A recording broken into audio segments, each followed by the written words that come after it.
Bond. James Bond.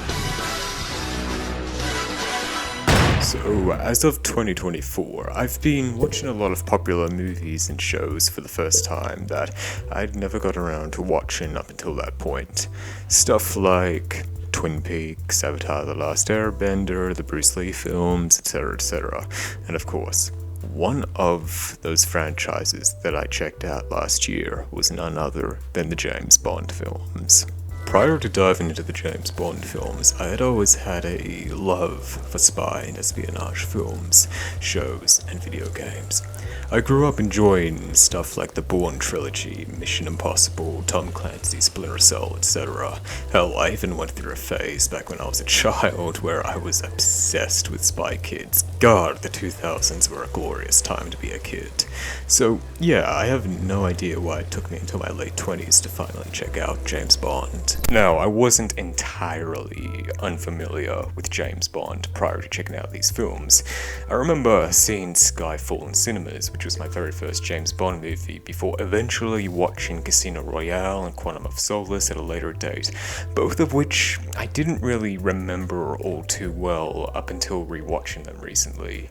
And I also caught the ending to Moonraker on TV once, but besides those films, I still didn't really know a whole lot about James Bond.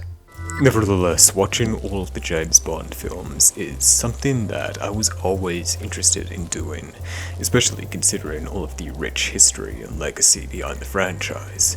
I was curious about how these films evolved throughout the decades as each trend in filmmaking and cinema came and went. I was also interested in seeing what each of the Bond actors were all about, how they compare to each other, what they individually brought to the table, and of course, I was also interested in the watches. James Bond wears some dope as hell wristwatches. Anyway, so now that I've watched all 25 Eon Productions James Bond films, from the Sean Connery era all the way through to the end of Daniel Craig's tenure, what were my thoughts on them? As an outsider to the Bond fan base, experiencing every single film for the first time, and getting to know more about this character the further I progressed on this journey, what was my experience like? Well, let's dive into it.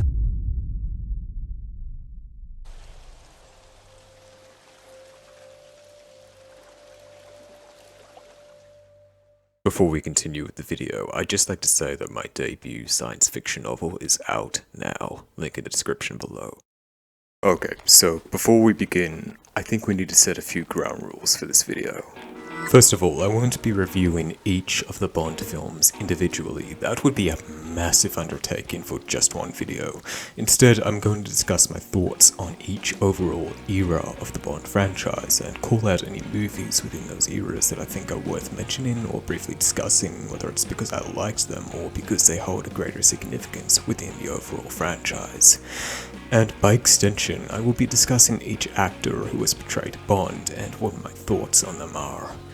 I will also be discussing and pointing out all the things I liked the most about the James Bond films, such as my favourite films out of the entire franchise, my favourite Bond themes, favourite actors, and any other little things I can think of.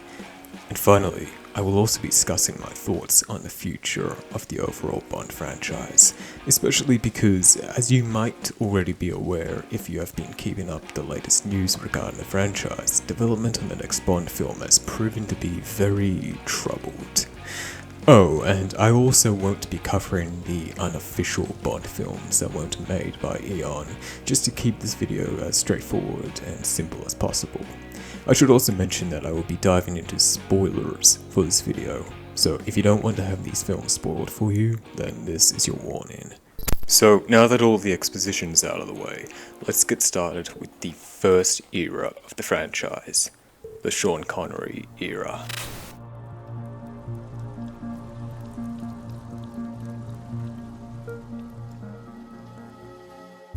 Sean Connery debuted as the iconic character in 1962's Dr. No, temporarily ending in 1967's You Only Live Twice before he eventually returned to the role once more in 1971's Diamonds Are Forever. he also reprised the character in an unofficial film released in the 80s titled Never Say Never Again, but that's a story for another day. As I cover each actor and each era of the franchise, I will be briefly explaining the storyline throughout each of the films, either so that anyone who hasn't seen them can follow along, or anyone who hasn't watched them in a while can have their memory jogged. Now, the Bond franchise doesn't really follow a strict continuity across its films. It has more of a soft continuity, but here are some overarching story elements worth discussing. Our story begins in Dr. No, where we are introduced to Bond, James Bond, for the first time, a secret agent working for MI6. He is sent to Jamaica and tasked with stopping Dr. Julius No, a member of the shadowy organization known as Spectre. His search leads him to Dr. No's underground base, where he plans to disrupt an early American space launch with a radio beam weapon. Bond is given the opportunity to join Spectre, which he refuses, leading to a climactic finale where Bond foils Dr. No's plan, killing him and destroying his secret base.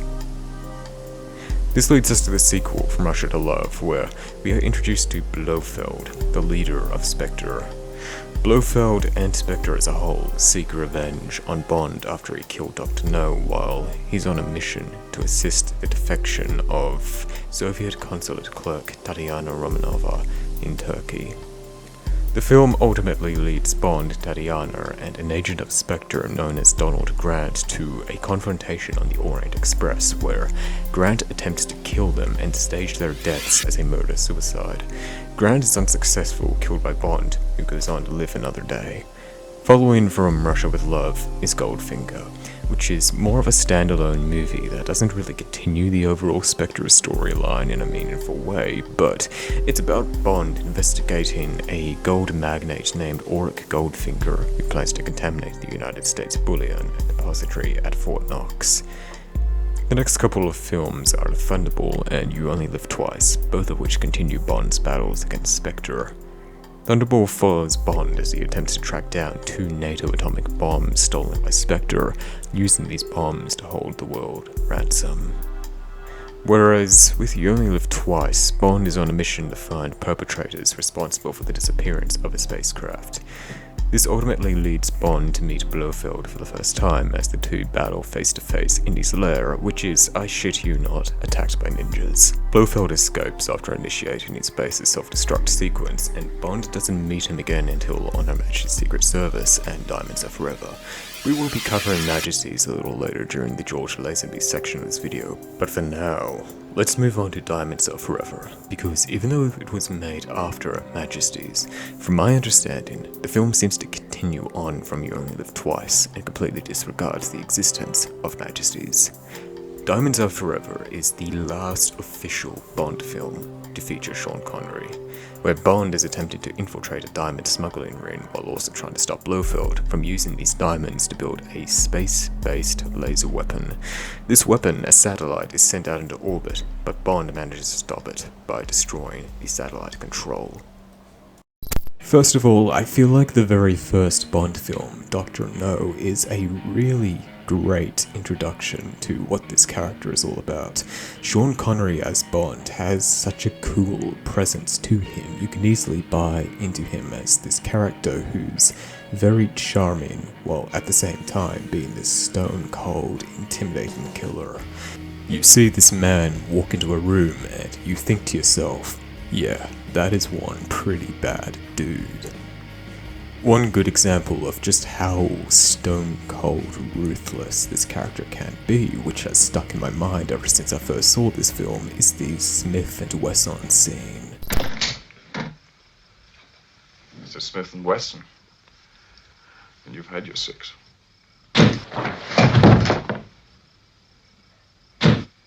There's just something about that moment in Dr. No that just feels pretty damn intimidating. And it's the scene that absolutely sold me on Sean Connery as James Bond. It's just a very simple yet badass moment. A couple other scenes from this era of Bond that got me completely on board with this character was in from Russia with Love, when he first arrived at his hotel room and he spends a few moments inspecting the room to make sure he isn't being spied on, making sure there isn't anything he should be concerned with. He does something similar in Dr. No, where he's alone in another hotel room and he's messing with some of the objects and furniture, for example attaching a strand of his hair to the closet so that he can tell if somebody has been searching his room or tampering with his possessions while he's away. I don't know why I like this so much, it's just such a cool attention to detail for a spy movie. Anyway, overall I really enjoyed Sean Connery's era of James Bond, although I don't think all of his Bond films were perfect. For example, I wasn't really a huge fan of Diamonds Are Forever. It's probably the only Sean Connery film that I truly disliked. It was just a very bizarre experience for me personally, especially off the back of On Her Majesty's Secret Service, which we'll be getting into a little later. I really liked the Vegas setting of Diamonds Are Forever. That certainly felt interesting and different, but besides that, I couldn't really get into the film all that much. But just one film that I didn't like is a very minor complaint in the grand scheme of everything that I did like about Sean Connery's Bond. For example, I think my favourite movie from the Connery era is without a doubt Goldfinger. I wouldn't say that Goldfinger is in my top 5 Bond films ever made, but out of all the Connery films, this one I enjoyed the most. It's a very fun and entertaining spy flick that kept me fairly engaged all throughout, especially that scene where Bond is strapped to a table with a metal-cutting laser beam slowly moving towards his crotch. That scene was uncomfortable, intense, terrifying, and hilarious all at once. Plus, that scene has one of my favorite lines of dialogue in the entire franchise. Do you expect me to talk? No, Mr. Bond, I expect you to die. Of course, there were some aspects of the Sean Connery films that definitely didn't age pretty well, such as the misogyny, sexism, etc. That definitely made me uncomfortable, but negatives aside, I feel like the positive aspects of these films shine really, really brightly, and the things that the Connery era films got right are what has stuck with me the most about them. So yeah, overall, my thoughts on the Sean Connery era were mostly positive, and I did enjoy them quite a bit. Maybe not as much as some of the newer films that I enjoyed, but I still got enjoyment out of them nonetheless. Sean Connery definitely laid a very strong foundation for future actors to build upon as the series progressed and evolved over time, and I think that's the aspect of Sean Connery's Bond that I appreciate the most. But anyway, that's all I wanted to discuss for the Sean Connery era of James Bond. Now, it's time to dive into some of the other actors who have played the character, starting off with fellow Australian George Lazenby.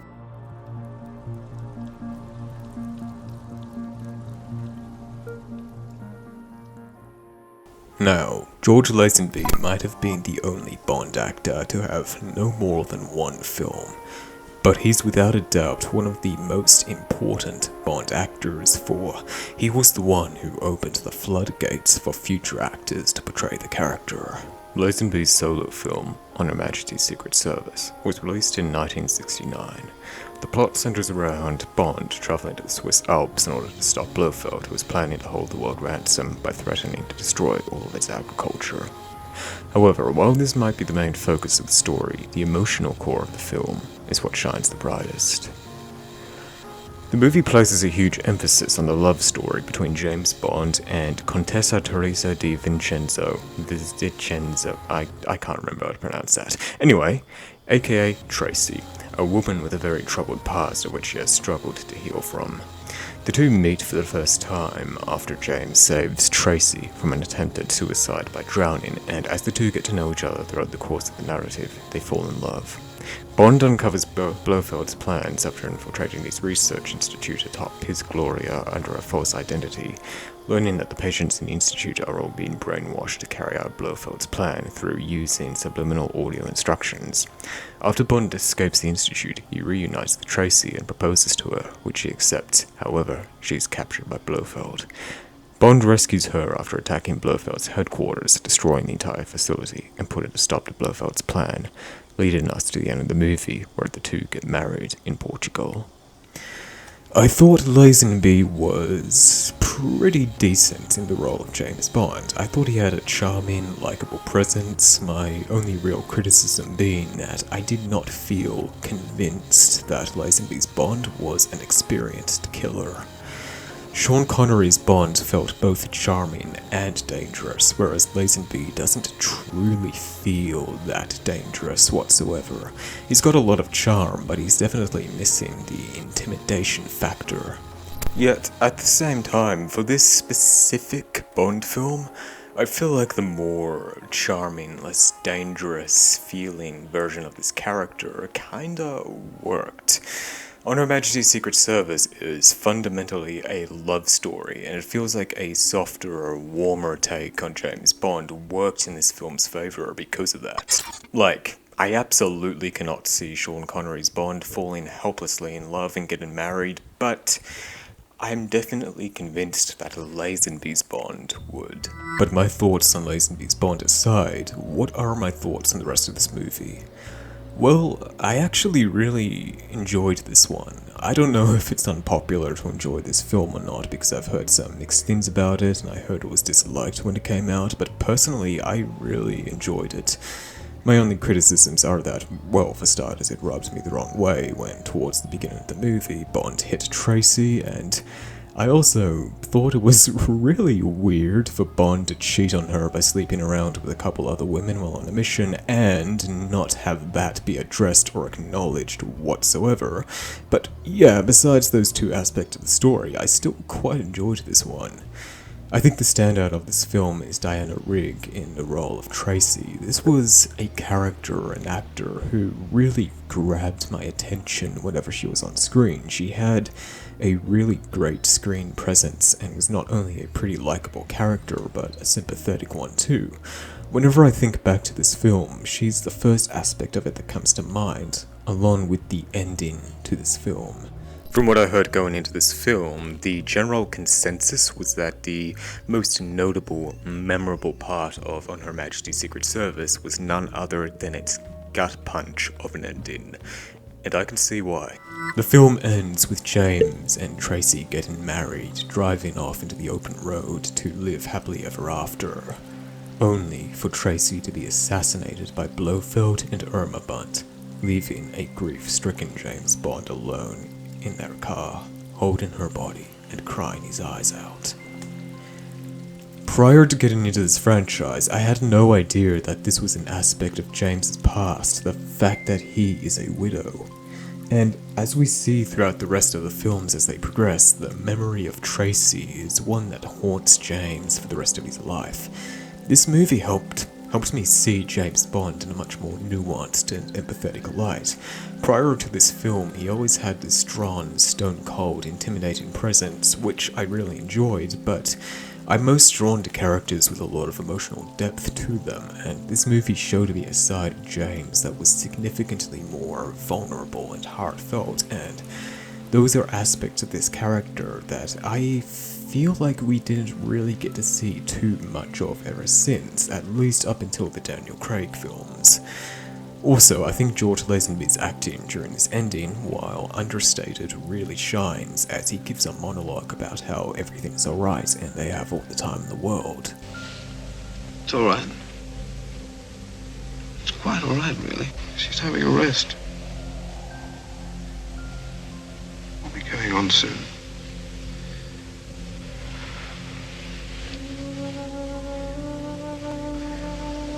There's no hurry, you see. We have all the time in the world.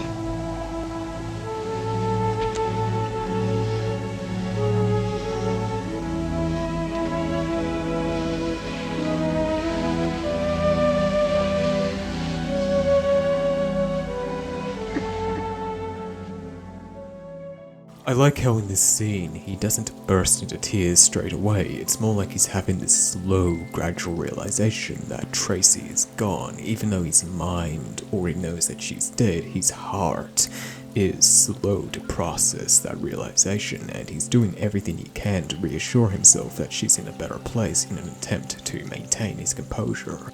When I saw this movie, while I was definitely enjoying it all throughout, the tragic ending definitely pushed this film into being one of my favorites so far. I don't think the film would have left as strong of a lasting emotional impact on me without such an ending. It's a shame that George Lazenby never got to be in any more Bond films. I would have been very curious to see how he would have changed and evolved over time the more he grew into the role of this character. Plus, I heard somewhere, I haven't been able to fact check this by the way, but I heard somewhere that the original plans for Lazenby's second film was that it was going to be a revenge thriller about him hunting down Blofeld to avenge Tracy's death, and although I don't know how true that is, I think that would have been a really badass premise.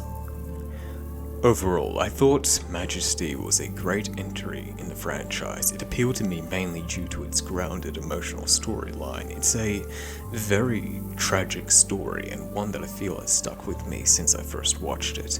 This truly feels like a hidden gem to me in a franchise as storied and multifaceted as Bond. Anyway, there's not much that I can really say about this era of the Bond franchise because of how short and brief it was. I just mainly wanted to discuss the emotional core of the film, Lazenby's performance as Bond, and how this film struck a chord with me.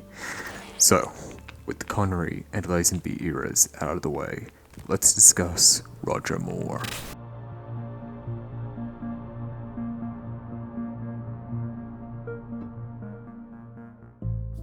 While Daniel Craig may have been the actor who had the longest tenure as Bond, Roger Moore was the actor who starred in the most films produced by Eon, debuting in 1973's Live and Let Die, before eventually ending his run in 1985's A View to a Kill. Now, unlike the previous entries, Roger Moore's films avoid direct continuity with the previous films, but makes references to them occasionally. Most notably, he visits Tracy's grave in For Your Eyes Only before finally getting revenge on Blofeld and killing him, making it clear that this is the same Bond that we've been following throughout the years so far. The main reason why Moore's films don't reference past films or Spectre all that much was due to legal disputes at the time where the Bond producers ultimately lost the rights to Spectre and Blofeld and weren't able to get them back until the Daniel Craig era. But that's a story for another day. Anyway, so Moore's tenure started off with Live and Let Die, released in 1973, where Bond is investigating the murders of 3 MI6 agents, leading him to a drug lord named Kanaga, who plans to flood the United States with heroin. Bond ultimately emerges victorious when he finds Kanaga's lair and kills him by, you know what, I'm just gonna show you how Kanaga dies because I have no words.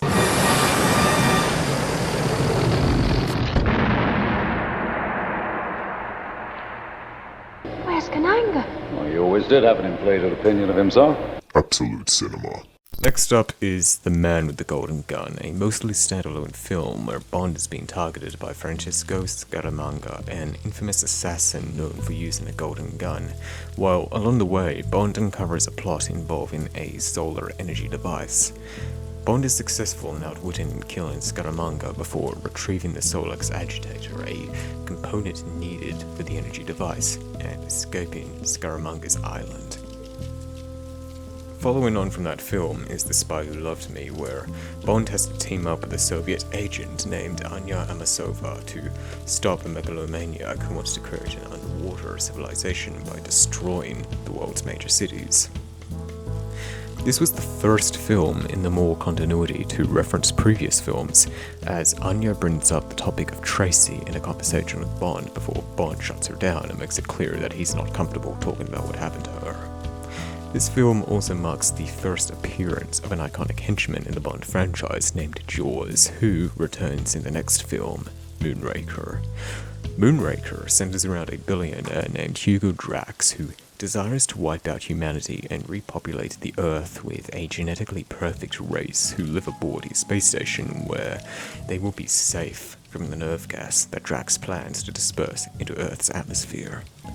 Once the Earth is finally habitable again, their descendants will return to Earth and become a new master race. Jaws eventually betrays Jax, working alongside Bond to help kill Drax, foil his plan, and destroy the space station before returning to Earth. This leads us into For Your Eyes Only, a film where the Spectre storyline is wrapped up in a pre-title sequence due to the legal issues I previously mentioned. Bond visits Tracy's grave, 12 years after her death, before crossing paths with Blofeld and killing him by throwing him off a helicopter and down a chimney. My opinions are very mixed on this pre-title sequence, but leaning more towards negative. First of all, I really appreciated the direct callback to Tracy and how this film tied Moore's Bond back to Lazenby and Connery, but the way that Blofeld was killed off, while comical, was very disappointing. Blofeld was built up throughout all of these movies so far to be the ultimate nemesis for James Bond, only to be killed off so suddenly and abruptly as a joke within the first 5 minutes in the most anticlimactic way possible. I understand the historical context as to why the filmmakers did this, how they killed Blofeld in this way out of spite due to the legal issues they were going through at the time, and I'm not necessarily opposed to him being killed off within the first 5 minutes of this movie, considering all of that context. I just feel like the way they went about it was very disappointing. Like I said, it's a very anticlimactic way to kill off this major villain who has been an important part of the franchise for so long. I couldn't help but think to myself, what, that's it? Are you serious? It's like, well, let's use the original Star Wars trilogy as an analogy. What if you were to build up Darth Vader as this big, major villain throughout A New Hope and The Empire Strikes Back, only for Luke Skywalker to kill Vader within the first 5 minutes of Return of the Jedi by drop-kicking him like a football into the Sarlacc pit while Vader begs for his life with absolutely no dignity left whatsoever. That would be a pretty stupid way for Darth Vader, of all characters, to be killed off, right? That's kinda how I feel about what happened to Blofeld in this movie. Anyway, rant aside, let's move on.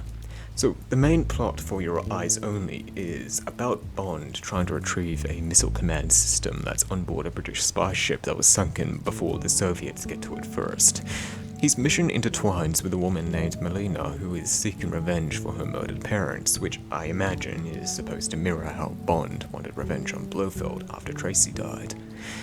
The next movie is Octopussy, where Bond is investigating a Soviet general who is stealing jewelry and art objects, leading Bond to an exiled Afghan prince, his associate, Octopussy, and the discovery of a plot to force disarmament in Western Europe with the use of a nuclear weapon.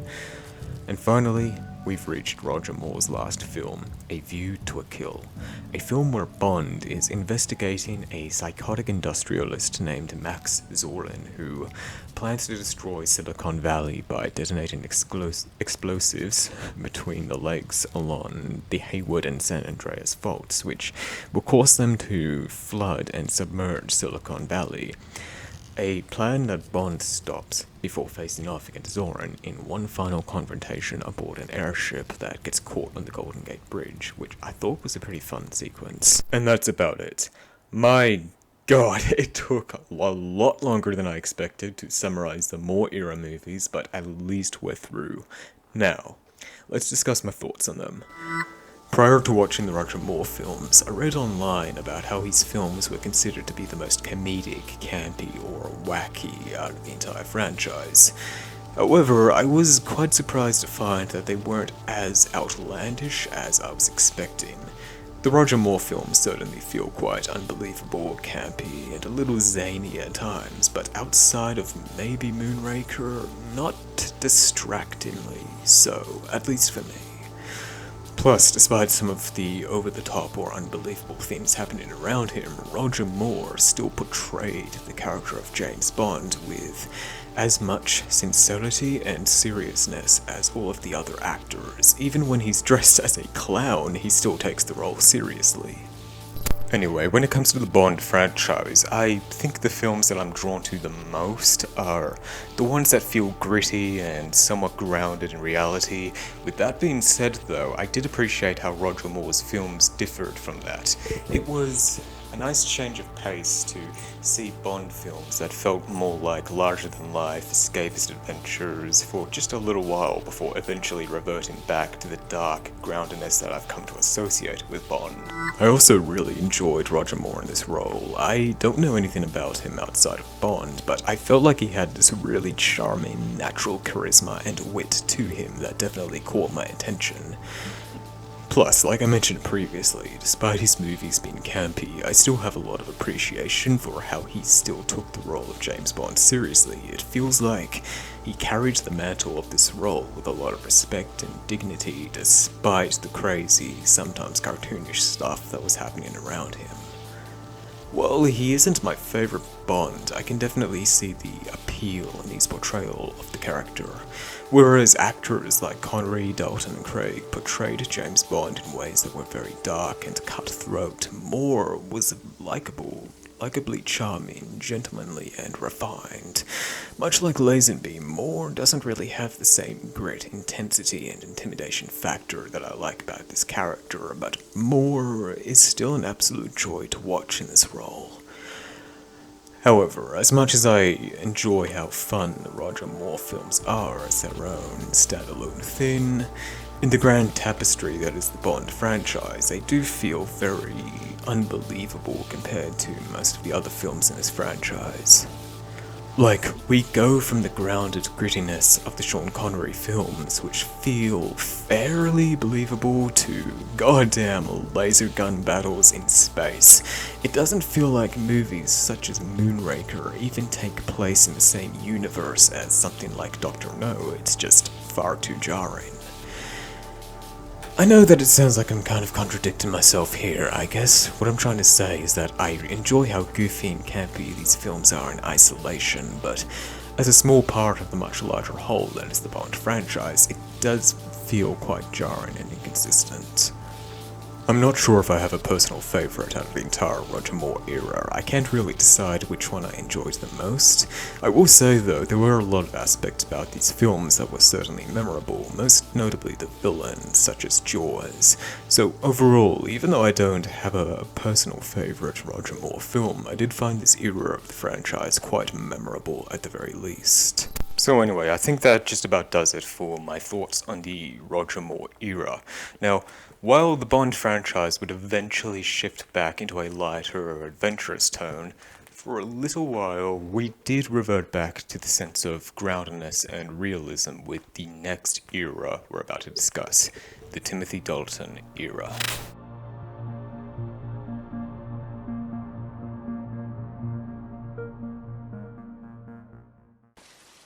Now, I have to say, I was pleasantly surprised by Timothy Dalton's two Bond films, The Living Daylights and License to Kill. I don't know what it is about this brief and fleeting era of Bond, but I personally really connected with Dalton's take on the character. I remember prior to getting into this franchise thinking to myself, oh, Daniel Craig will probably be my favorite Bond, but now I'm not so sure anymore. Dalton was really exceptional. We meet Dalton's Bond for the first time in The Living Daylights, where we return to the darker and grittier aspects of the franchise that were present in the Connery era but hadn't been seen since. In this film, Bond is assigned with helping a KGB general named Georgy Koskov defect to the West, a defection that is discovered to be staged and faked due to a larger plot involving arms smuggling. This leads Bond on a path where he meets Koskov's girlfriend, a cellist named Kara Milovi. She accompanies Bond throughout the film, believing Bond to be Koskov's friend before learning the truth about Bond. When Kara is betrayed by Koskov, she decides to switch allegiances and becomes Bond's love interest in this film. The two unravel the film's overall conspiracy, and the climatic finale is set in Afghanistan, where Bond has to stop a cargo plane carrying a massive shipment of opium that Koskov purchased with Soviet funds, before eventually Koskov is arrested and presumably executed off-screen. This leads us into License to Kill, badass title for a movie might I add, where the more personal aspects of Bond are pushed further when his best friend, Felix Leiter, is brutally attacked and his wife is murdered by a drug lord named Franz Sanchez. Sending Bond on a revenge mission where he defies MI6 by going rogue, infiltrating Sanchez's cartel, and ultimately kills him by setting him on fire, which was metal as hell, by the way. Anyway, as I mentioned previously, I was pleasantly surprised by Timothy Dalton as James Bond, and I felt like I really resonated with this version of the character. So why do I love Dalton as Bond so much? First of all, I loved the intensity and seriousness that Dalton brought to the character, the way he carried himself, and his overall aura, for lack of better terminology. He portrays the character as a world-weary, experienced man who has been in this line of work for far too long and has grown somewhat apathetic towards it. The jadedness made his character feel a lot more interesting than any of the other actors prior to him, and it was an aspect of him that I really enjoyed. Secondly, I also really loved Dalton's overall look. Timothy Dalton has a very visually interesting look that I felt was perfect for the character of James Bond, this balance between charm, intimidation, suave attractiveness, and smoldering intensity. He felt very believable as this character who could charm you one moment before killing you with his bare hands a second later without hesitation. I also appreciate how we got to see the more emotional and damaged aspects of James Bond through Dalton's portrayal of the character. Dalton placed an emphasis on his moral conflicts as a professional assassin with a dark, gritty sense of realism to him. Now, I haven't read the original James Bond novels by Ian Fleming, but according to what I've heard from word of mouth, apparently Dalton's Bond is very close to the version of Bond in the source material. So if that's true, then bonus points from me, because as an author myself who also knows many other authors, I always advocate for film adaptations of novels to stay as faithful as realistically possible to their source material, their original vision. Dalton's Bond also had a lot of moments that I thought were cool as hell. Like, for example, the beginning of The Living Daylights, where Bond is wearing a tuxedo that could be transformed into a tactical suit, and oh my lord, it goes so goddamn hard. Turn off the lights.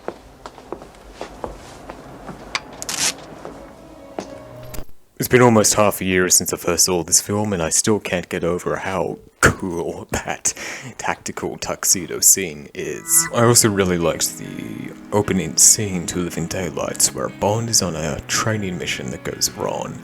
Plus, Bond wears this really cool blacked out Hoyer watch for this scene, and ever since I first saw it, I thought it looked really cool. I love how the watch, like the entire watch, is black with a matching black Jubilee bracelet, but it has a full moon dial. It's so striking and immediately caught my attention. Oh yeah, and I also really liked the final fight scene in The Living Daylights, which takes place on board a plane. It reminds me of that one action set piece in the video game Uncharted 3. I wonder if the Uncharted developers were inspired by The Living Daylights when creating that level. Speaking of The Living Daylights, out of Dalton's two films, I think The Living Daylights is definitely my favourite. This movie was an entertaining introduction to Dalton's take on the character, and I also really enjoyed his relationship with this movie's Bond girl, Cara Melovi. I think I pronounced her name right. Anyway, it feels like most other Bond girls throughout the franchise were just flings or surface-level connections, whereas the relationship Bond had with Cara actually felt kind of sweet and a little heartwarming. I really appreciated that. It was a nice change of pace compared to the usual love interests you see throughout the franchise. License to Kill was also a movie that I quite enjoyed. It certainly went pretty damn hard, that's for sure. On one hand, I do feel like it was a bit too much for a Bond film, that level of violence, but at the same time, it was just a super fun revenge thriller, and it was very interesting to see a film where James Bond was volatile and angry. I also like how it was implied that the reason why Bond was so angry over the death of Felix's wife is because it reminded him of what happened to him and Tracy at the end of Her Majesty's Secret Service. Anyway, yeah, there's not much else I can really think of saying about Timothy Dalton, other than the fact that I thought he was really awesome in this role. Out of all the Bonds, he's the one that I've definitely been thinking about the most since I finished watching his films, especially because we only got 2 movies with him, so I feel like I'm left wanting more. So, with Timothy Dalton's era out of the way, let's move on to the next era.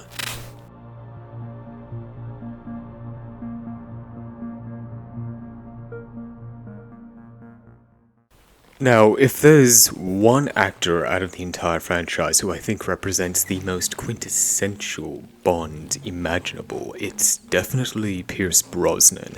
If you were to ask me, like, what my first thought is when I hear the name James Bond, he's probably the first thing that would come to mind. I've heard Pierce Brosnan's Bond isn't accurate to the source material, but everything else about him, especially his physical appearance, screams Bond to me. I heard someone say online once that he embodies the best aspects of all the other Bonds that have come before him, and I kinda agree. Anyway, Pierce Brosnan debuted as Bond in the 1995 film GoldenEye before his tenure eventually ended in 2002 with Die Another Day.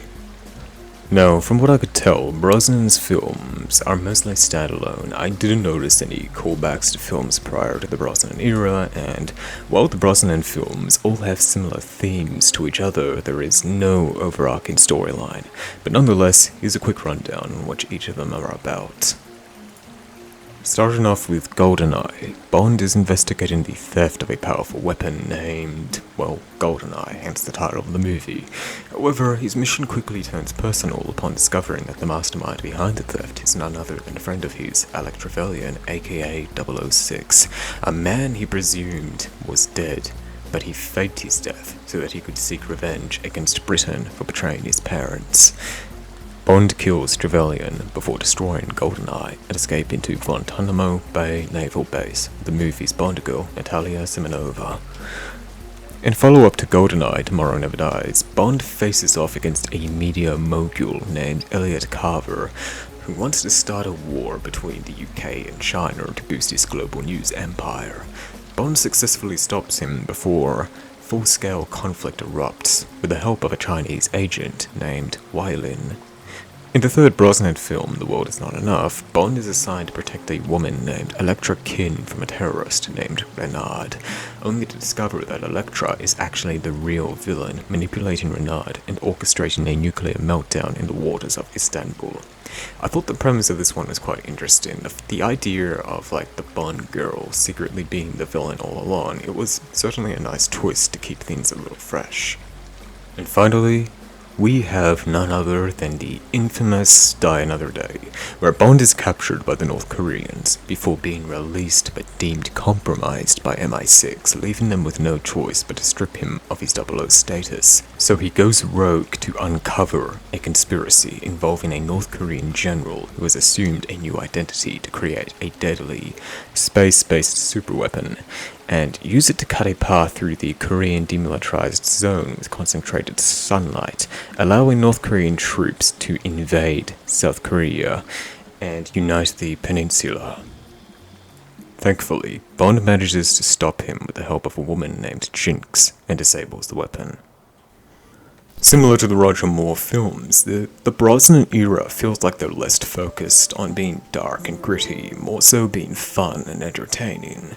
There are some minor elements of darkness and grittiness in the Brosnan films. The most notable example that comes to mind off the top of my head is the beginning of Die Another Day, when Bond is being tortured by the North Koreans, but for the most part, these films aren't meant to be taken dreadfully seriously. At least that was the impression that I got. The standout film in the Brosnan era is definitely GoldenEye. I found all of the others entertaining, but not as memorable as GoldenEye. Well, except for maybe Die Another Day, due to how absolutely bonkers that movie is.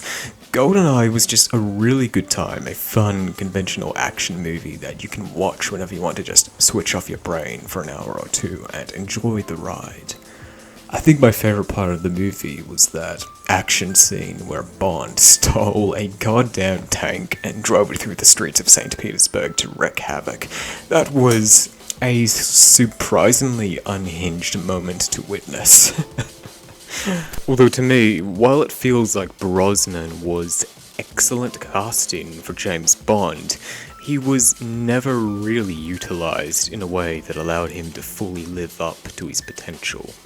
To me, it feels like there was so much left unexplored with Brosnan's Bond, and while his movies were fun, it felt like the longer they went on, the more formulaic they felt, the more it felt like the filmmakers were playing things way too safe, which, in my opinion, a safe Bond movie isn't necessarily a bad thing on its own. I do think there's a place for Bond films like that. But I would have liked them to take some risks with Brosnan's Bond every now and then to keep things fresh instead of feeling consistently the same all throughout. But don't get me wrong, I still quite liked this era of the franchise, despite my gripes with it. Like I said, I think there's a place for a safe Bond film every now and then, something you can just watch whenever you want to switch off your mind and have some fun. I think I just resonate more with the type of Bond that feels dark and realistic, because I personally find that to be the most interesting take on the character. Plus, I felt less interested in the Brosnan era the further I progressed. Which leads us to Brosnan's final film, Die Another Day. And, yeah, look, while I agree with the general consensus that this is a pretty bad movie, if there's one compliment I can give to Die Another Day, it's that it's certainly a very entertaining movie. Like, say what you will about Die Another Day, but at least I was never bored all throughout it. Die Another Day goes off the rails just as much, if not even more so, than the zaniest and wackiest of Roger Moore's movies. It starts out feeling somewhat grounded or believable, but the further you progress, the movie just gets increasingly more batshit insane. The filmmakers took Bond way too far with this one, and thank God they've never taken him to such extremes since, but holy shit, was this a wild ride for all of the wrong reasons. I think memorable is an understatement when it comes to this film. It's so bizarrely unhinged that I can't help but remember it. I don't think I'd ever watch the movie again. I'd be more likely to just rewatch GoldenEye. But hey, despite everything wrong with Die Another Day, I'm just glad I got to have some fun with it. Anyway, after Die Another Day, Eon Productions decided to take the opportunity to reboot the franchise upon obtaining the rights to adapt the very first James Bond novel, Casino Royale, which personally I feel like was a really great idea, so that they could bring this franchise to a new audience, a new generation, without the baggage of the previous films. Plus, in my opinion, the Brosnan era felt kind of like an unofficial soft reboot anyway, so it was only a matter of time. Anyway, this leads us to the latest era of the franchise, so far at least, the Daniel Craig era.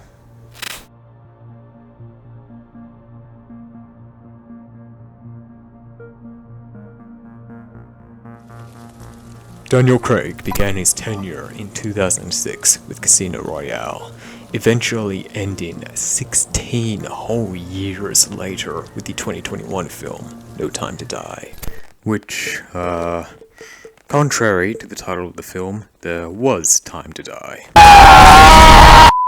I think one of the things I like most about Craig is that his films are the most interconnected. They feel like a whole, complete story from beginning, middle to end. So, let's discuss the overall storyline of the Daniel Craig era. Our story begins at the very beginning of James Bond's career in Casino Royale.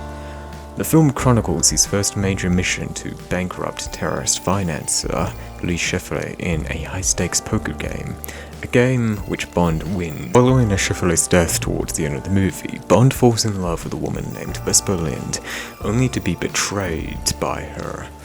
This event hardens Bond, turning him into a much more detached, untrusting person, and her death at the end of the movie impacts him even deeper, leading us into Quantum of Solace, where James Bond is out for revenge. Bond hunts down those responsible for what happened to Vesper, struggling with his feelings of grief and desire for vengeance. His search leading him to the film's antagonist, Dominic Green, a member of the shadowy organization named Quantum. Dominic plans to monopolize the Bolivian fresh water supply, so with the help of a woman named Camille Montes, he manages to stop him, and at the end of the movie, he achieves a sense of closure over what happened to Vesper instead of pure revenge, growing into a more controlled and mature agent. Many years later, Bond becomes a significantly older, world-wearier, and more introspective man than the previous two films, in the third entry in the Daniel Craig era, Skyfall. In Skyfall, Bond is shot by a fellow agent during a mission gone wrong, and uses this opportunity to fake his death and retire. However, Bond eventually returns to MI6 when a cyber-terrorist attack begins exposing MI6 agents all around the world. The mastermind of the attack is none other than a former MI6 agent named Raul Silva, who seeks revenge against Bond's superior, M. Throughout the film, as Bond fights to stop Silva, we slowly and gradually learn more about his troubled past prior to becoming an agent, most notably the tragic deaths of his parents, leading him to a final confrontation with Silva at his childhood home, Skyfall, a huge battle that Bond ultimately wins, but at the cost of M's life. Bond continues working as an agent after the events of Skyfall under a new M. Sure sounds like my cat isn't a fan of the new M. Anyway, Bond uncovers the existence of a powerful global crime syndicate named Spectre, led by classic Bond villain Blofeld, marking his return to the franchise after so many decades. Spectre is revealed to be connected to Quantum, the true force behind it, and not only that, but Blofeld is also revealed to be James's adoptive brother, as Bond was raised by his father after his parents died, and Blofeld was jealous of the connection his father had with Bond. At the end of the movie, James ultimately captures Blofeld and chooses to retire from MI6, moving into the next chapter of his life with love interest Madeline Swan by his side.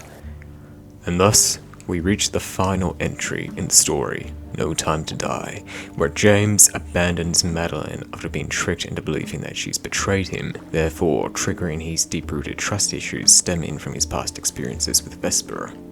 He spends the next 5 years retired in Jamaica before being pulled back into action when Spectre resurfaces.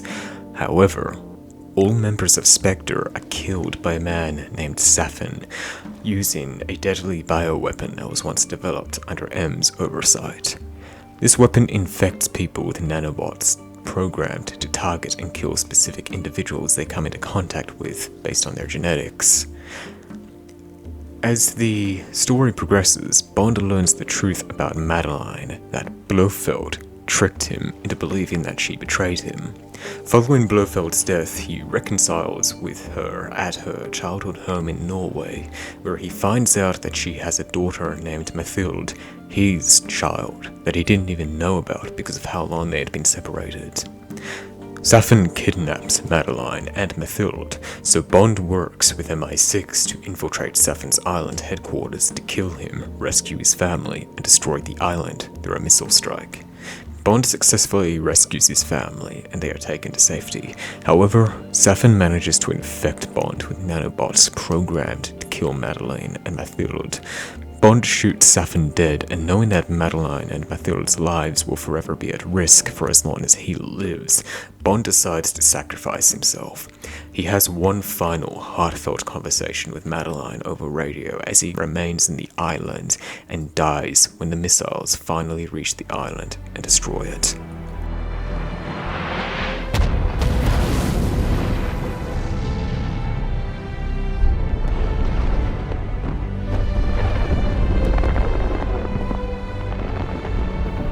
Whereas Bond started out as a very emotionally damaged person, unable to trust or love anyone, he ultimately dies protecting the family he never thought he could have.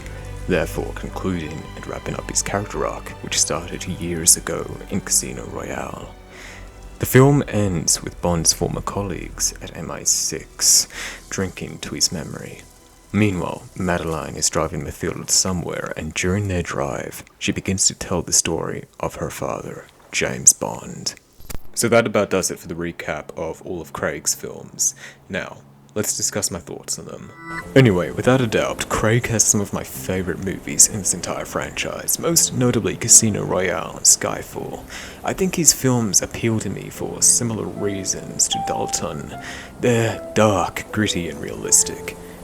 I enjoy fun and adventurous spy thrillers such as Mission Impossible, Kingsman, or some of the previous Bond films just as much as the next guy. However, there's just something about a spy thriller that is dark, gritty, violent, and occasionally brooding that just simply works for me in ways that I can't really explain. I really enjoy the believability of it all, the groundedness, the realism, and the greater sense of danger that comes from that realism. I understand why some people might not like that. Personally, I don't always like everything to be dark and gritty. If everything was dark and gritty, then my god, that would be absolutely miserable. But that type of vibe still personally appeals to me a lot. Anyway, starting off with Casino Royale, wow. This is such a strong movie, and absolutely the shot in the arm this franchise needed. I remember watching the opening to this film where Bond is fighting some guy in the bathroom, seamlessly transitioning into the iconic gun barrel intro before Chris Cornell's You Know My Name starts blaring. It's such a badass start to the film, and the song itself has very quickly become one of my all-time favorite Bond themes. The film is overall a really great origin story for James Bond and goes a long way to explain how he became the man we all know today. His reasons for being as cold and ruthless as he is, his reasons for being such a broken soul, and I love that the whole idea for this movie is that it not only deconstructs but reinvents your perception of Bond. By the end of the movie, while I don't think he's all that sympathetic of a character in this film, he's certainly a very intriguing character that I felt interested in watching more of to see how he would evolve over time. The follow-up to Casino Royale, Quantum of Solace, wasn't much to write home about. It's not a bad movie by any means, it's just kind of meh and a little uninteresting, but I think my main criticism of Quantum of Solace is that it feels more like a Bourne movie than a Bond movie, and this is coming from someone who is actually a really big fan of the original Bourne trilogy. I just personally think that Bond should stay Bond and Bourne should stay Bourne. However, Skyfall, on the other hand, was exceptional. I loved how atmospheric this movie felt. I loved how everything about this movie screamed premium. I loved the action, the set pieces. It was just overall such an awesome movie. The only gripe I really have with Skyfall is that the main antagonist's plan doesn't really hold up to scrutiny, but besides that, Skyfall is a really awesome movie with a banger soundtrack, excellent cinematography, and really fun action. Out of all the Bond films in the entire franchise, this one feels like it was made for me the most. Now, here comes the part where some people are probably going to trash me, but I actually didn't mind Spectre. Prior to watching this film, I saw so much hatred for it online, so I went into this film kinda expecting the worst. But I think because my standards were so low going in, this movie ended up being better than I was expecting, and thus, I actually kind of enjoyed this one. I understand why people don't like Spectre. I recognize the same faults that everyone else saw in it, but I still felt quite entertained by the film and went out of it feeling like I had a relatively good time. I don't think I'll ever re-watch it again. Once was enough, but I still had fun. Also, that one-shot Day of the Dead opening scene was really cool. And finally, we've reached Daniel Craig's final film, No Time to Die. I see a lot of mixed opinions about this one online. It's very 50-50, but personally, I really liked it. I can understand the criticisms people have towards No Time to Die. For example, I also agree that the villain is pretty meh and very forgettable. That's probably my main gripe with this film, especially because they did such an awesome job introducing him in the film's opening scene, with like the mask and all that, only for the character to become completely uninteresting afterwards. I think this film's main criticism lies in the fact that James Bond dies at the end of the film, but personally, that doesn't bother me that much. The thing about Daniel Craig's films is that it's obvious that his Bond was always meant to exist in a separate universe, a separate continuity than the original Bond films. So I feel like Bond dying in No Time to Die isn't that big of a deal because Craig's Bond is its own isolated creation, separated from all of the other Bonds. Now, if Bond were to die in the original continuity, then yes, I'd definitely dislike that, but Craig's Bond is very self-contained, so I feel like there was a lot more breathing room to take risks with this Bond. Anyway, like I said, I really enjoy No Time to Die. It has some of the best action in the entire series, the production value is great, the soundtrack is awesome, and I especially like the callbacks to On Her Majesty's Secret Service. Oh yeah, and this film also has my second favourite Bond watch. With the Milanese style bracelet and overall vintage aesthetic, it just looks super clean. My favourite part about No Time to Die is probably the final fight scene, where Bond is in a gunfight while climbing up a stairwell. That was really fun to watch, and I've rewatched that scene multiple times on YouTube since. Anyway, as for what I think of Daniel Craig in the role of Bond, I think he was really great and convincing in the role of this character who starts off as this brash, reckless, inexperienced new agent, eventually evolving into someone who's significantly more experienced yet very world-weary, very sullen, before finally his arc ends as he becomes a man with a greater sense of honor than ever before as he puts down his life to save and protect his family. I really enjoy the sheer rawness and intensity behind Craig's Bond, plus the more emotional, vulnerable side that we haven't really seen a whole lot of ever since the Lazenby era was also something I was quite drawn to. Also, much like Sean Connery and Timothy Dalton, Daniel Craig feels absolutely dangerous, deadly, and intimidating in this role. I can easily buy that he is an experienced, cold-hearted killer. Also, the fact that Craig's films are in a separate continuity than all the other Bonds also greatly enhanced my enjoyment of his movies. Craig has a complete arc from beginning, middle to end, and I just really love that there is a Bond out there with a story that feels complete and whole. It went a long way to get me attached to this version of Bond and make me feel far more invested than I otherwise would have been had Craig been replaced by a different actor at any point before his story could come to a close. So yeah, overall my thoughts on Daniel Craig and his era of James Bond are mostly positive. There's obviously some rough patches here and there, it's not a flawless era, but it's one that I feel really worked for me.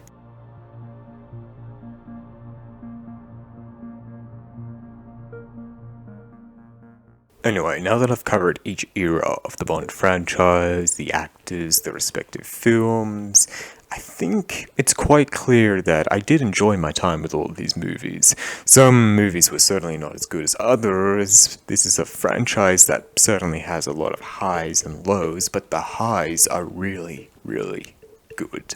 There were also some aspects of the older films that did kind of rub me the wrong way, like I mentioned before. I think most notably some of the more misogynistic elements or mistreatment of women in those older films made me kind of uncomfortable, but overall I thought most of the Bond films were really good for what they were. But anyway, what did I like the most about the Bond films? What were the aspects of them that clicked with me the most? Well, I can think of no better place to start than by talking about my favourite movies out of this entire franchise.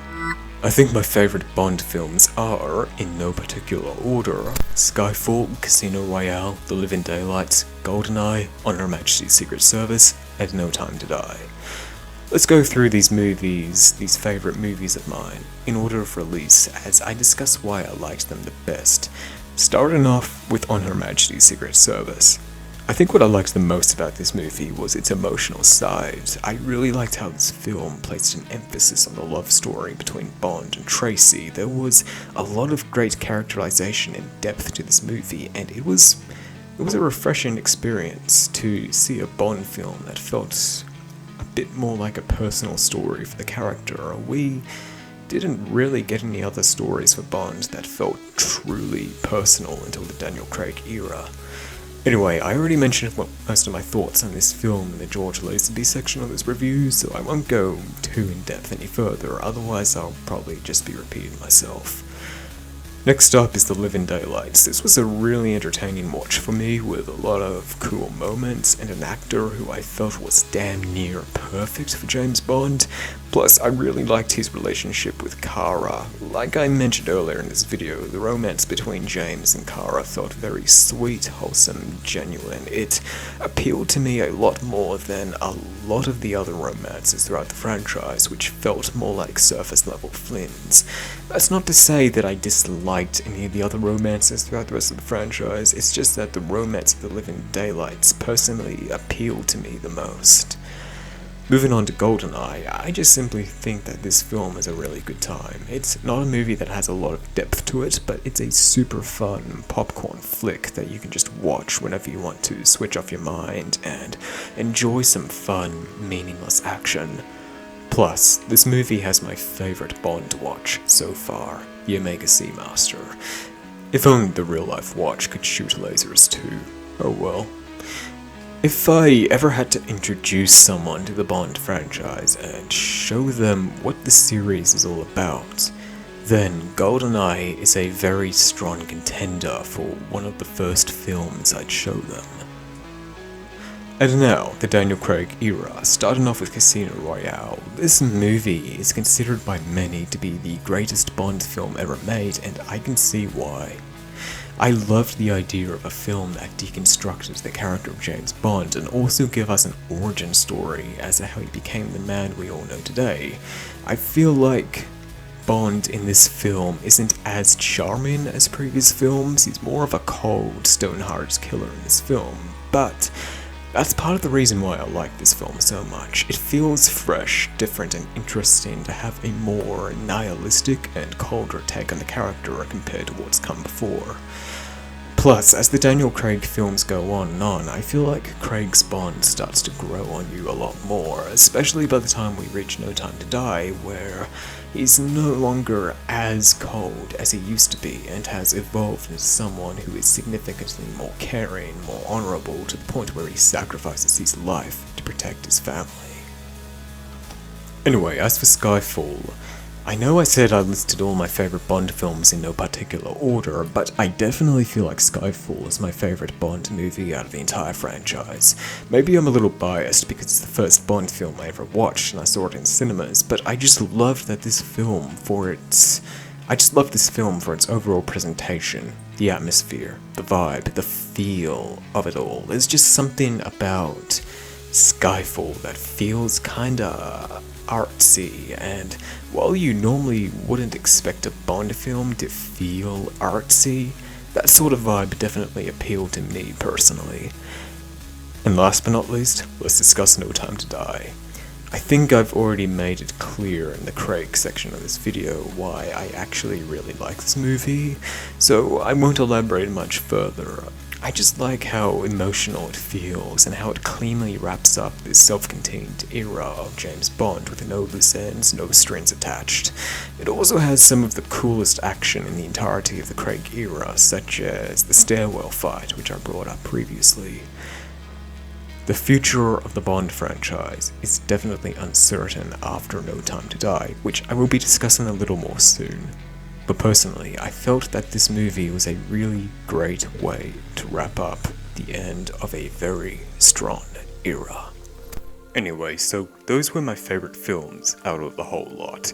Now, as for the Bond themes, I thought most of them were great. However, my favorites were, in no particular order, You Know My Name, Skyfall, No Time to Die, For Your Eyes Only, and The Living Daylights. Starting off with You Know My Name by Chris Cornell. I think a huge part of the reason why I enjoy this song so much is because I grew up listening to a lot of rock and alternative music. I like a wide variety of music from all different genres, but rock and alternative are what I'm most familiar with.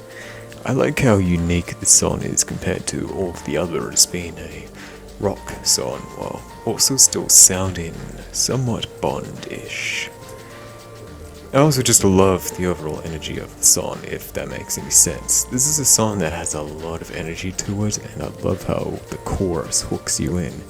Plus, the line, You Know My Name, is really awesome for a Bond theme. Actually, while we're on the subject, I actually really like all of the lyrics in this song, and how well it summarizes what the character of James Bond is all about. Anyway, yeah, I just feel like this song is really fun, and it's super easy to just listen to over and over again. Now, as for the other two Craig-era songs, Skyfall and No Time to Die, I think I just really enjoy how emotional and dramatic they feel. I don't know much about Adele and Billie Eilish outside of these two songs they made for James Bond, but I think they are both really excellent, and I love how powerful these two songs feel. I also enjoy For Your Eyes Only by Sheena Easton for similar reasons. It's a song that feels really dramatic and awesome. It caught my attention immediately after it started playing when I first saw the film. The intro and the verses sound very dark, almost melancholic, but the chorus is super powerful and has this really epic and uplifting sound to it. I've been listening to this song over and over again ever since I first watched the film not long ago, and I can't get enough of it. And finally, The Living Daylights by a-ha. This is also another Bond theme that I can't get enough of. It's such a ridiculously catchy song. It's such a shame that the creation of this song was a very troubled one. I heard not long ago that the composer, John Barry, didn't get along with the band. There was a lot of infighting during the creation of the song, which is really unfortunate, but at least we got a really good song out of all that drama. And finally, let's talk about my favorite Bond actors. Without a doubt, my two favorite Bond actors are Timothy Dalton and Daniel Craig, which I imagine you probably saw coming. If I had to pick just one, I don't think I can really decide between Dalton and Craig. I think they're both tied for me, personally. I think the reason why is because they both have so many similarities to each other, similarities that personally appeal to me. They both have a lot of edge to them, while feeling like highly experienced, world-weary agents who are very flawed and yet very interesting to watch. I also discussed my thoughts on these two iterations of the character quite extensively earlier in the video, so I won't reiterate my thoughts too much here, but yeah, I think Dalton and Craig are my favorite Bonds. With that being said, I think every single Bond actor did a really great job in their respective films. I even kinda liked George Lazenby, despite the fact he only got one Bond film and didn't get the opportunity to develop his Bond any further like all the other actors. But out of all of them, Dalton and Craig are just the ones I simply clicked with the most. One other thing I wanted to discuss before we move on to the final section of this video is some of the more minor aspects of these films that caught my attention. In particular, some of the clothing, accessories, and other lifestyle-centric stuff that are featured throughout the films. Let's start off with some of the outfits featured in these films. I didn't expect the fashion in the Bond films to catch my attention because personally, my fashion sense slightly leans more towards an edgy, rugged, and I guess rocker style aesthetic, as you can probably already tell. But there were a lot of outfits and accessories featured in these films that I really loved, and I wanted to take a moment to discuss them. For example, a lot of the Craig era clothing I really enjoyed, mainly the casual outfits he wore. Some notable examples of my favorite outfits of his are the pea coat and scarf he wore in Skyfall, the Armani leather jacket he wore in Casino Royale, the Harrington jacket he wore in Quantum of Solace, his tactical turtleneck that he wore in Spectre, which also reminds me a lot of Roger Moore's tactical outfit in Live and Let Die, another favorite of mine, and of course my last two favorites of the Craig era are both from No Time to Die. The trench coat he wore during the forest action sequence, and the tactical outfit he wore at the very end of the movie. I ended up liking his tactical outfit from No Time to Die so much that I tried recreating it in the video game Ghost Recon Breakpoint, but failed miserably. Oh well. At least I was able to create a No Time to Die inspired loadout in Modern Warfare. Now, outside of the Daniel Craig era, I also loved a lot of the outfits he wore in the rest of the Bond films. For Dalton, I really liked the leather jacket and sweater he wore in The Living Daylights. It's not something that I would personally wear, but I think the outfit suited him really well. Oh yeah, and I also spoke earlier in this video about how much I loved his tuxedo that could transform into a tactical jacket. That was cool. The last casual/tactical outfit I wanted to mention before moving on to the suits is the leather jacket Brosnan wore in Tomorrow Never Dies. Hell, the entire outfit is just incredibly badass looking, and I really love that shade of brown in particular. Oh yeah, and before moving on to the suits, I may as well bring up Roger Moore's Live or Let Die tactical outfit again, because I've only mentioned it in passing so far. There's just something about the all-black tactical outfit with a light brown shoulder holster for his gun, complete with silver wristwatch, that just looks so cool, badass, and minimalistic. It's very striking and very subtle at the same time. As for the suits Bond wore, I personally don't know a whole lot about formal attire, so I can't really comment too much on them, but personally, one suit that has been stuck in my mind since I first saw it was the suit he wore in Goldfinger. The one that's grey and white with a black tie. That one looked really nice, and it was something I thought also suited Bond rather well. Also, I'm sorry if you could hear a lot of noise in the background just then. My cat won't stop brushing up against multiple objects and knocking them over no matter how hard I try to get him to stop, so we're just gonna go with it. Another suit I really liked was the one Brosnan wore in Die Another Day, where he wears a navy overcoat with a suit and scarf. I don't know why, but there's just something about that overcoat that really appeals to me. I think he wore something similar in GoldenEye. And finally, just because I'm a guy who really likes watches, let's talk about my favorite watches throughout the films. As mentioned earlier, my favorite Bond watch is undoubtedly the Seamaster, worn throughout Brosnan's tenure as James Bond. I remember catching a glimpse of it for the first time and instantly thinking, whoa, what kind of watch is that? I love this watch's shade of blue and the 5-link bracelet. It's a watch that feels both elegant and badass at the same time.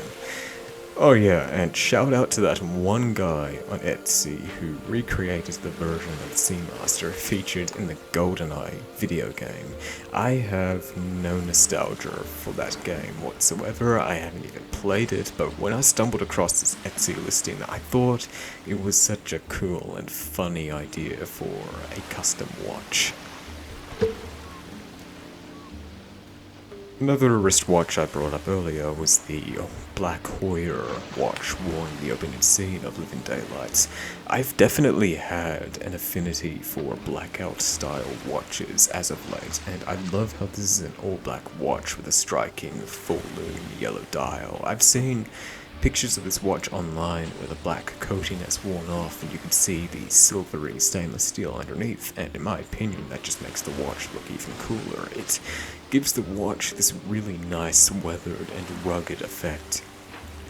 I also really love the No Time to Die Seamaster. It's such a clean design, and the Milanese style bracelet goes a long way to give this watch a different feel, a different sense of character compared to the usual Seamaster. If money weren't an issue and I had a ridiculous amount of expendable income, this is a watch I would not hesitate to buy for myself. Another Craig era watch I really like the look of is the Aquaterra featured in Skyfall. The Aquaterra is a really great design that I've always liked, but there's just something about the shade of blue on Skyfall Aquaterra that just looks so beautiful. Now, as for the final Bond watch I enjoyed, I have to say, I quite like the Hamilton Pulsar. I heard that this was the first ever digital watch, no idea how true that is, but I love the look of it, especially because red is one of my favorite colors, and I personally feel like a digital watch that glows red is such a cool aesthetic.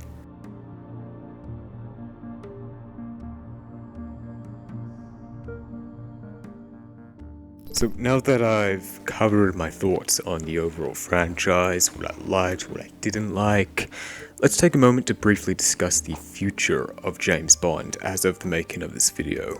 From my understanding, after watching a lot of James Bond-centric YouTube channels recently, the next Bond project is indeed coming. However, the road to get there has definitely been a bumpy one. One notable reason as to why is because Amazon acquired MGM. Eon Productions and Amazon have been quarreling over what direction the Bond franchise should be taken next. There have been a lot of creative differences between the two parties. It sure sounds like a lot of tensions have been brewing according to recent reports, which is quite unfortunate to hear. They're also trying to figure out how to redefine James Bond for the next era of the franchise.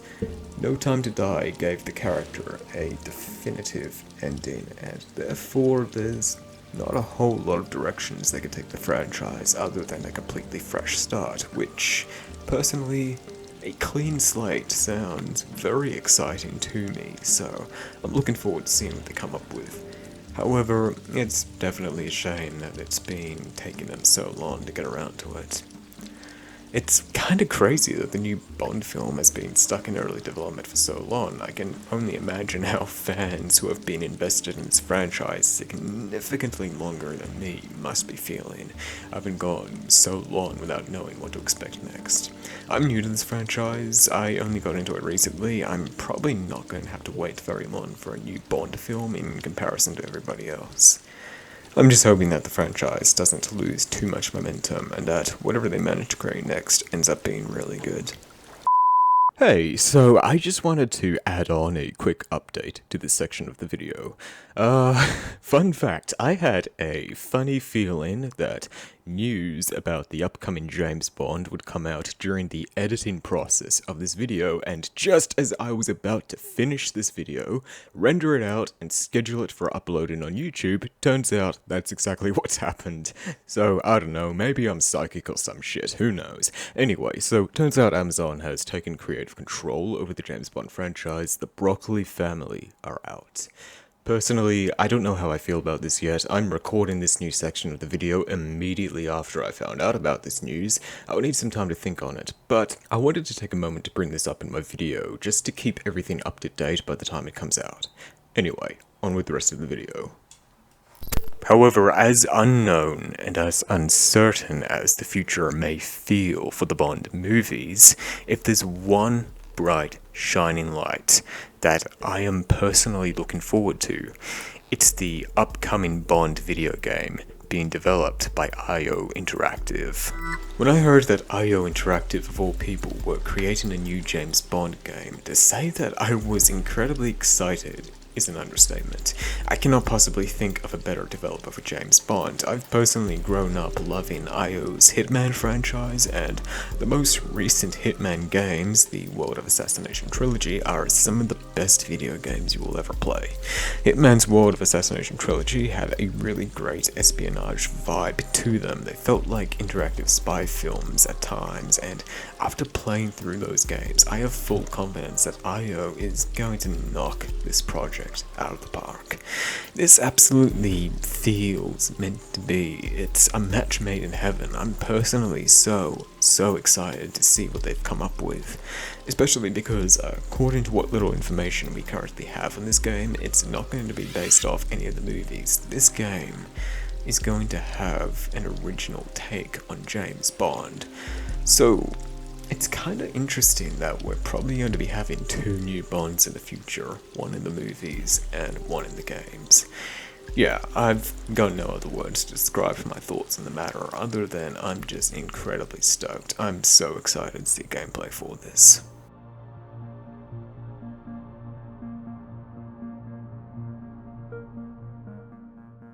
In conclusion, I'd say that my overall experience with the Bond franchise so far has been very positive. I enjoyed the darker, grittier entries the most, but despite that preference, I also thoroughly enjoyed the more adventurous and fun films too. I'm looking forward to rewatching some of my favorites sometime, and without a doubt, I'm definitely looking forward to seeing what the future holds for new Bond projects down the line. Also, I just wanted to say that if you've made it this far into the video, then thank you so much for checking it out, because this is to date the longest video I have ever produced for this YouTube channel. I swear it wasn't even my intention. I just went on and on and on, and now I'm looking at the timer for this recording and it's hit an hour. Where did the time go, honestly?